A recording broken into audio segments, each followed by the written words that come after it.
guys, Iggy back again. I'm here with Jeff, one of the lead developers for Ashes of the Creation. Who's the lead developer, right? One of the lead designer. Lead designer. Yeah. Sorry.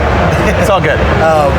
And so we're going to do a little gameplay, but I just wanted to, go over a few things on the game. Mainly kind of what inspired you, or what inspires you daily on this game, like in all that you do in it. I take a lot of my inspiration from the first moment that I started playing MMOs, right? Like there's sort of a first love that you have in this genre. Is usually your first game because it sort of opens your mind to what's possible in an MMO. Like, it's such a different experience than a single player game, and my first one was Anarchy Online, and it was sort of like a revolution in my head of what a game could be. And so I imagined a lot of stuff could be possible in this game that really ended up not being possible. So I wrote a story in my head of what I really wanted to be playing, and that game wasn't that. It kind of fulfilled a role for me during that time, but that idea of what an MMO could be is sort of what we work with every day here in Ashes of Creation. Like, what can you do in an MMO that's different from any other game? Is based on what kind of community it has, what kind of players you have, and sort of how they work together. So we really want to create systems in this game that bring people together, that create friction, that create opportunities for stories that are bigger and better than anything I can personally write as a designer, right? So we want to create, or sort of recapture that magic that MMOs used to have back in the day and bring the genre forward in a way that kind of reimagines what MMOs could have been had they taken a different direction a long time ago. Very cool. So there are a lot of games out now and coming that don't charge you a monthly fee, which is cool because you can either get the game free or maybe pay a little bit up front for the game. And then, it's free. You might be able to buy a buff, which is not cool in my opinion. Like, when I say a buff, a hammer that nobody has that's incredibly powerful. Kind of makes it horrible for everybody else. A lot of people quit on that. And then there's other guys that will make it totally free. If you want to buy a shirt that says your name on it, you got to pay money for it. But then the whole MMO thing where you have to pay per month, there's kind of a benefit to it. I'm a cheap bastard myself, but there's kind of a benefit to it because there's typically going to be longevity to it. There's typically going to be lots of updates, sometimes add-ons, just so many different things that maybe the free guys won't do as often. And so there's that value on the game. Now, unfortunately, I haven't done as much research as I should. PAX is huge, guys. It's gigantic. Yeah, I'm interviewing so many different people. And actually, in a few interviews, I've been, oh yeah, so this game does that? Oh, that was another one that I'm going to do. So sometimes you get mixed up in it. And that was weird. The lights just changed. Anyway, so I unfortunately didn't do a whole lot of it, but the game looks beautiful, and he knows a lot about it, so I'm kind of going to put a lot of it on you. Hopefully you don't That's mind. okay. It's an interview, so it's okay. It's unprepared. Extremely unprepared, and my fault. Sorry, guys. But I've walked in and we just started a little conversation before, and so I've been looking at this screen. The graphics look amazing. So I don't know if you want to take us into the game or maybe talk a little bit more about it. Sure. So I'll talk a little bit about it, and then I'll try to bring you in the game. This is our Alpha Zero level. We just launched it in late December of last year. Okay. It's kind of our tech alpha, so we're preparing preparing for our big alpha launch that's coming in Q4 of this year-ish. Okay. But this is basically a way for us to get players in, really bang on our tech, make sure that the login flows work, that our persistence works, that all of the things that go wrong during a launch all function the way that we expect in a live environment, not just in a test environment. So this is here for us to get players in. They can do some stuff. The content's not really there. It's still a big world. It's a 4x4 zone, 16 square kilometers, and there's stuff for people to do. There's monsters to kill, there's 5 different dungeons, there's some questing, and then most importantly, our node system is there in place, ready to work. So yeah, that's kind of the short and sweet of it. Very cool. This right here is the sort of where players start. So Let me bring you guys in closer. sure. All right, so this is where players start. They enter this portal from another world called Sanctus. Sanctus is a place of no magic, low technology, and players are sort of the first expeditioners that are coming through this portal into this world of Vera. So, and sorry to cut you off. No worries. Is there a story to why the world is the way it is now? Yes, I can get into it a little bit. I can set the stage, and that's about it, and then no we'll problem. go forward from there. But the main sort of story and how things got to where they are now is that long time ago, everybody lived on a planet called Vera. Something happened, something cataclysmic happened that forced people from that world to another world called Sanctus. Vera is a place of really high magic. Sanctus is a place with no magic whatsoever. So people escaped through these portals into the world of Sanctus. They had to rediscover technology because so much of their current technology was based on magic. So they had to refigure out how to interact with the world. Thousands and thousands of years go by, a long dark age passes. This history that I just told you falls into myth and legend. After this time passes, these portals reopen, and the players are going to take the part of people who are coming through those portals once again back to the world of Vera, rediscover that magic, rediscover their history, and try to figure out what happened to this world to force them out of it. Oh, so they're back on their original planet. Yes. Oh, okay. That's awesome. Yeah. So they'll step out into this world. They'll get introduced to it through some of these quest givers. They'll talk to you. They'll wave to you. You'll level up. There's 10 levels available in this playthrough. 4 classes. You can build a balanced party with it, and you can do a bunch of stuff that you can do in an MMO. So what I'm going to do right now is kind of do a quick run through. My speed is really high right now. It's GM speed, so I'm just going to kind of take you through the world of Vera as it is right now. So as you can see, it's a huge world. It's full of population. And the main thing that differentiates us from other MMOs is that we have a living, breathing, reactive world. That means that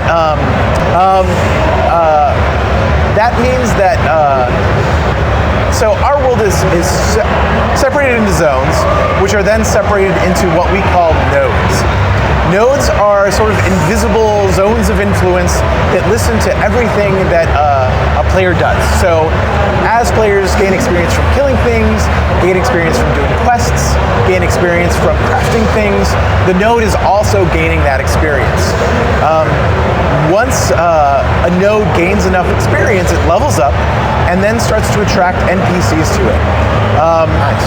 And so what you see here is sort of the wilderness of the world. It's a blank slate when players first arrive. On day 1, when we turn on the servers, there's going to be just a bunch of wilderness, monsters, dungeons, but very little in the way of civilization. It's up to the players to kind of decide where and when and how civilization evolves. So I'm going to bring you over to one of our nodes.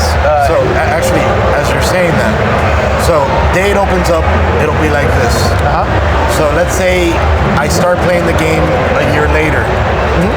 I'm not going to get this. I'll get a kind of different environment. Right, you'll get a more evolved environment. Yeah, it'll be more evolved. There'll be more. Hang on.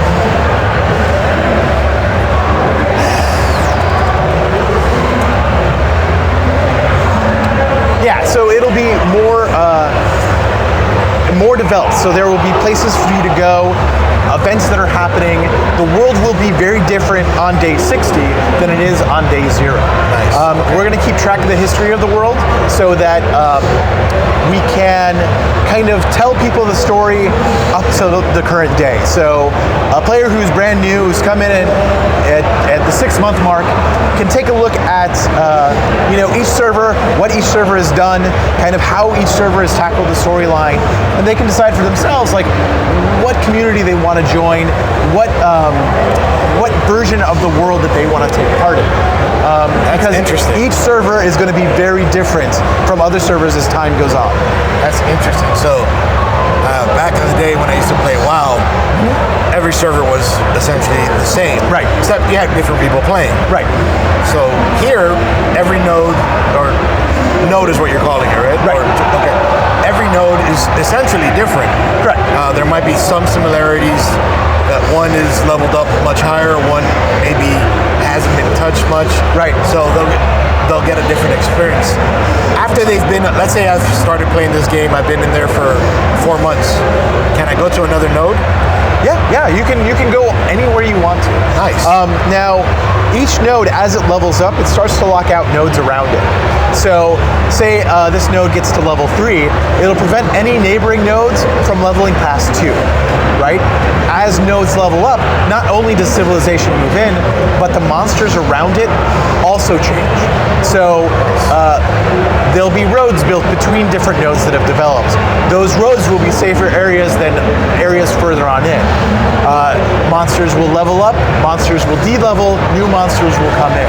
So based on what nodes develop, changes sort of the ecology of the area, which changes the experience of the area. Different quests proc based on what race is ascendant, and so you're going to get a different story as well.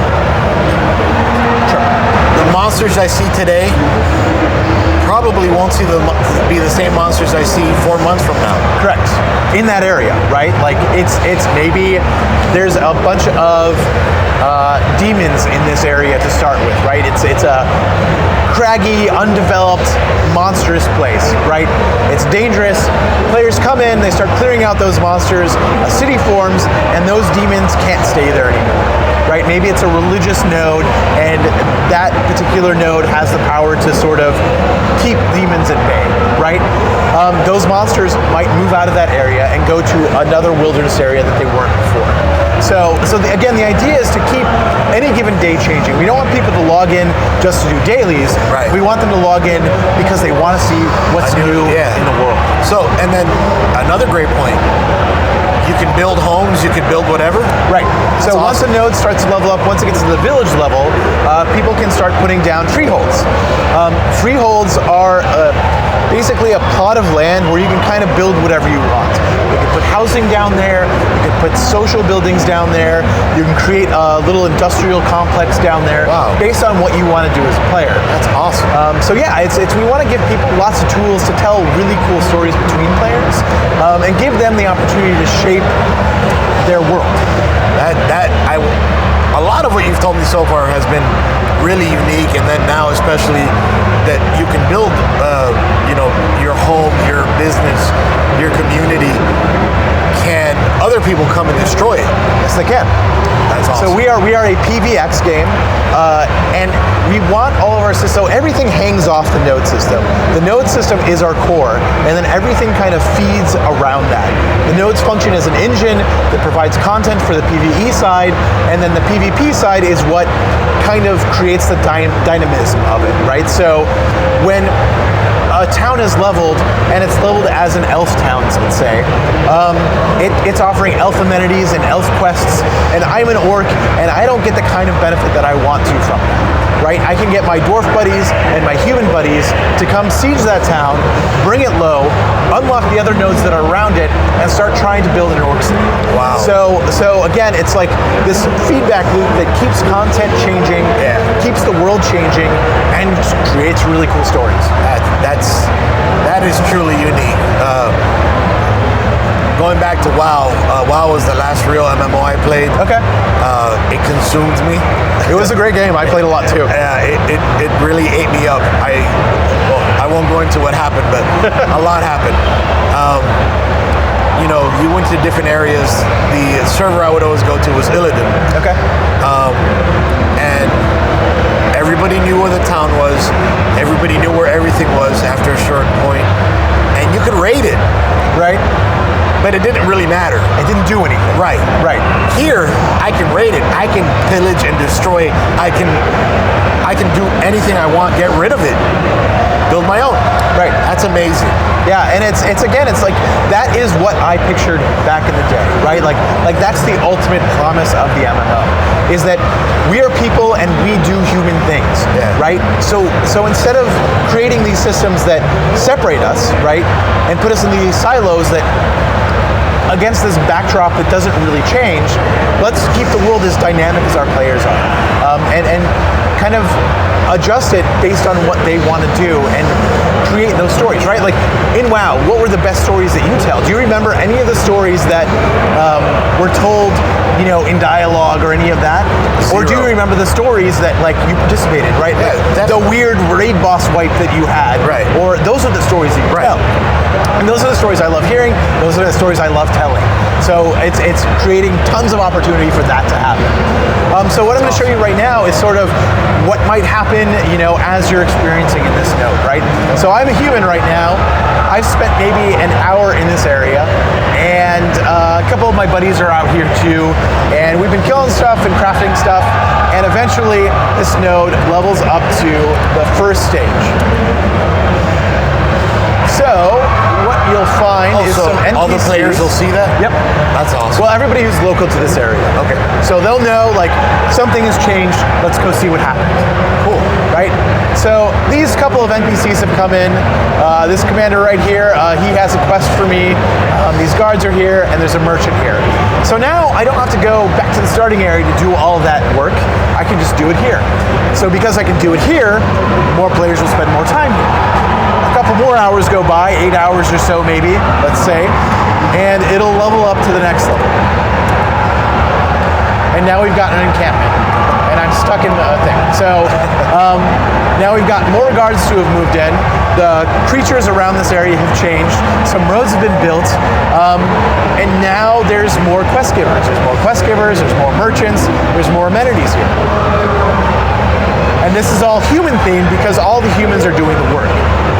Looks like he got stuck there. That guy got stuck there. We're still working on some bugs. No worries. It's pre-up. It happens. So now, let's say, because this place is so cool and I really enjoy this area, I continue spending a lot of my time here. A week goes by, maybe two, depending on how many players are in this area, and I'm going to level it up to a village. And now we've got a human village, and we have just procced a boss event. This guy has come with the leveling up. He's going to try to bring this node back to level 2, and the people who are citizens here, you need to get together and take him out so that he doesn't kill all the NPCs around here. Okay. So I'm going to nuke him real quick, because I can't take him on by myself. And now that I've killed him... Fierce battle. It was very intense. So, like, that's kind of what the nodes bring, right? They bring change, they bring differentiation. All of these things look different. So, like, this is a very human town with very human guards and very human people. I can change that. Let's say the elves were ascendant, and it's now an elf node. So now everything is elf themed. And all of the buildings have changed. The guards go on different paths. The monsters have changed again. And again, it keeps things different. It keeps things moving. It keeps things changing. Right now in our experience, we only have up to level 3, so I can't show you anymore.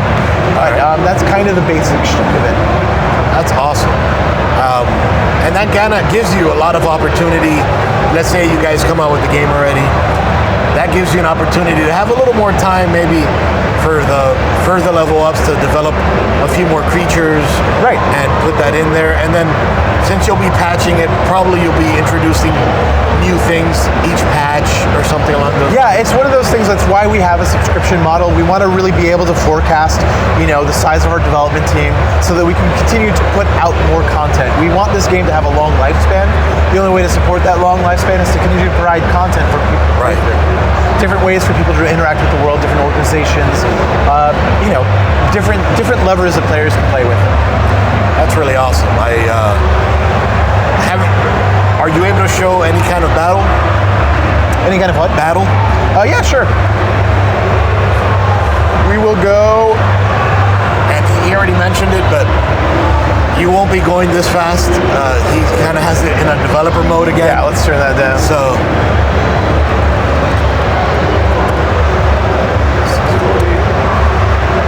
All right, so he's a little guy. I'm playing a mage right now. That's what I always play as. We don't have any sense of auto attack in this game, so all of our attacks are active. Nice. We want people to play the game. We don't want the game to play itself. Right. We have kind of a mixture of tab targeting and action-based skills. So some of the things you'll see are sort of skill shots. That lightning bolt was a skill shot. The fireball was a tab target ability. We think movement is really important and making things kind of like dynamic and not stationary. We want people to be able to move around when they're casting. And that kind of also goes into the PvP side of things. Because again, we want people to have fun, right? And having fun is keeping people engaged, keeping the pace fast, and letting people build what they want to build. So in this game, we've got 8 different classes. Well, at the end, we'll have 8 different classes. They're split among 4 physical types and 4 magical types. On the physical side, we've got tank, fighter, ranger, and rogue. On the magical side, we've got the summoner, bard, mage, and cleric. So those guys kind of fill the base archetypes that you're going to find in just about any MMO. But then we kind of change that up with our subclasses. So of those 8 archetypes, you can subclass those 8 archetypes again. So I could go tank mage, I could go bard cleric, I could go bard fighter, and kind of change up how my core class functions. Cool. So once I choose a tank, I'm always going to be a tank of some kind, right? But if I subclass rogue, for instance, I might be more of an evasion tank than a mitigation tank. If I chose tank again, so I'm tank, then I'm going to be like a really powerful mitigation-based tank. My kit changes based on my subclass. So let's say I am a, let's say I am a tank and I subclass mage, I'm not going to necessarily get like a fireball, right? That's kind of the mage's thing. But what I will get is access to the elemental sphere. And with that elemental sphere, I could say take my shield bash, right, which knocks somebody down when I use it. Okay. And I'm going to apply my elemental fire to that ability as an augment. So now that changes that shield bash ability so that instead of knocking somebody down, it sets them on fire. So instead of being a control-based tank, I become more of a DPS tank, and I can kind of change how I play and kind of the feel of what I'm doing. Nice. Yeah. And so, like when you kill one of these guys, is there anything that you need to collect from them? Anything maybe for a potion or for? Yeah. So we've got a pretty in-depth crafting system. You will be crafters are kind of the main drivers of our economy. There's not going to be a crazy amount in the way of loot drops. Like, I'm not going to necessarily get a sword from that little guy, right? But I will get something that will help me make a sword. Okay. And so that gives me, that puts the economic power in the crafter's hand. So I might go and take those things and I might go sell them to a crafter, or I might barter with a crafter to make me a cool sword, right? We want that interaction between players to be really meaningful. Cool. And we really want to keep us out of the picture as much as possible. So, all right. So then, as to so you've already gone over a lot of stuff. You've already gone over a lot of stuff, and thank you so much for your time.